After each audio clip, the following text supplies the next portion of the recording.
Imagine that the first time you asked as a child what was the meaning of life, because we've all been there, I think. In your formative years, you look around and you think, what is it all for, right? Sometime in middle school, sometime in high school, what is the meaning of life? Imagine at that moment you'd been granted an answer. Whatever it is that you believe in, or if you believe in nothing, there was a bolt of lightning that struck you and you knew the meaning of life. There you are, 13, 15, 18, and you have the answer to the meaning of life. What do you do with the rest of your days? How do you spend the rest of your time? Assuming that you live to the average age, the ripe old age of 77 or something, you have 60 years left on the planet, already knowing the meaning of life. What do you do then? You try to fulfill that meaning of life, probably. But outside of that, are you going to dedicate every moment of every day to it? Well, I think we have some similar questions from the poem in question today. Welcome to Strip Coverlet, where we squeeze the bigger picture out of literature. I'm Adrian Ford, and we are here for another poetry discussion, which will appear in the poetry discussion playlist on the channel, now cruising towards 750 videos strong. So maybe consider going to that playlist in order to get more poetic goodness.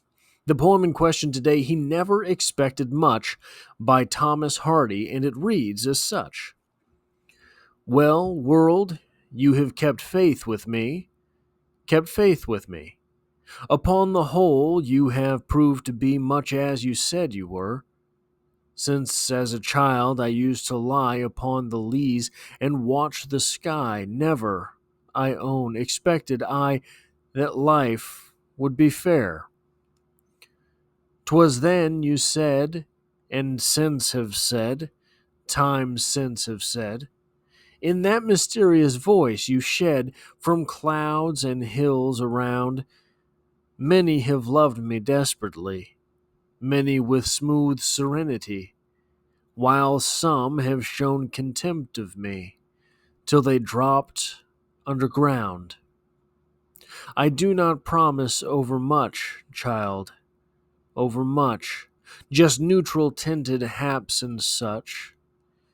You said the mind's like mine, wise warning for your credit's sake, which I for one failed not to take, and hence could stem such strain and ache as each year might assign. So there will be rough times. There will be rainy patches.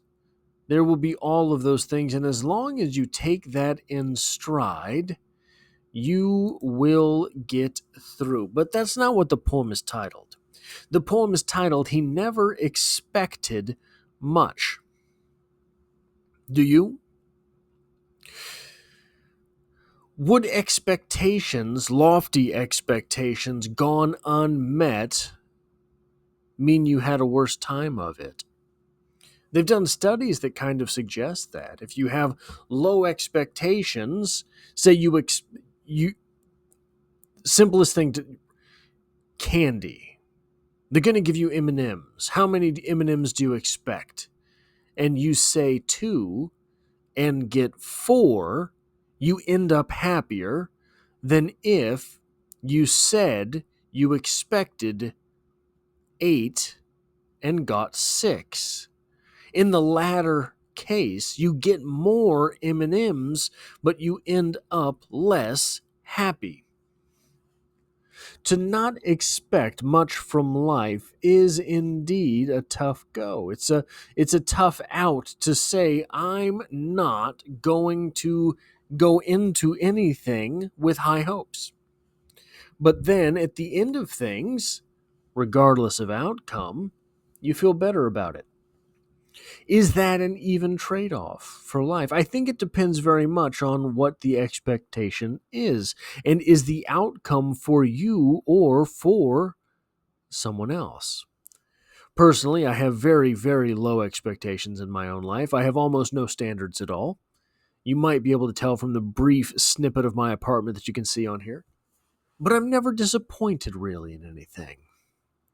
However, I'm getting to the stage of life where I think, well, maybe I should have tried harder in some areas.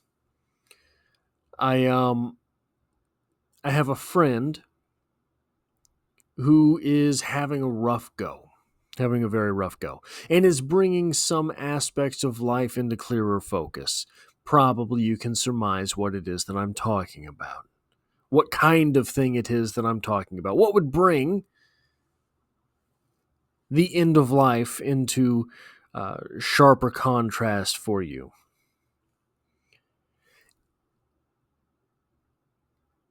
And it really does, right? So I think that the idea of having lowered expectations, shout out to Mad TV, is something that is ultimately useful in the short term, but maybe not in the long term. Having had low expectations for many of the things that others really think matter in life, I haven't been upset by them. I haven't been able to be derailed by them. I still have my personal goals intact. But will this serve me best in 20 years, in 30 years? Should I make it that far? Maybe not. Maybe not. The individualistic path, right? It is certainly possible, I think, to strike it bigger that way because you get to nail down, you get to buckle down and attack things in a way that you can't necessarily when there's someone else or other people there to be dependent on you. But when you strike out, it's that much bigger a deal. I think that's part of what this poem entails as well. He never expected much.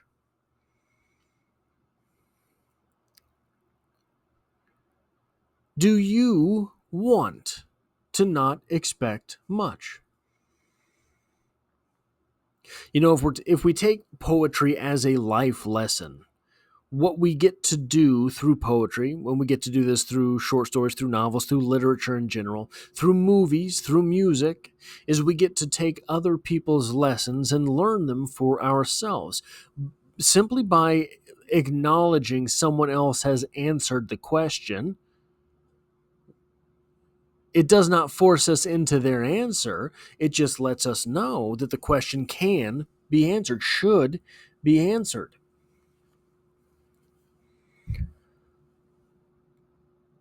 Poems like this make me wonder if, perhaps lowered expectations are not the best way. Perhaps higher expectations are a better way. My friend is having some problems, and I think you put yourself in that person's shoes immediately, right? I don't think that's a particularly selfish thing to do, to take someone else's circumstance and ask how it is that you would deal with it. How would you deal with the end of the line perhaps coming into perspective? Something that is terrifying to some, maybe not to others. What would you wish that you had done more of? What would you wish that you had done less? What would you wish you had done less of? What would you wish you had done less often? These are different questions. They don't make sense in the sort of rigmarole of life, but they do if you're counting days. They do if there are finite choices to be had. Maybe it's time to start living with a little more vigor. That is all I have for this poetry discussion. If you like or appreciate what it is that I do here, hitting a like button really does help me out, as it tells YouTube to share this video with other literature lovers. If you find yourself here by chance but not design, literature is the only thing I talk about on the channel, dropping multiple videos every single week. There's poetry every Monday, and as always, I hope to have you back for the next one.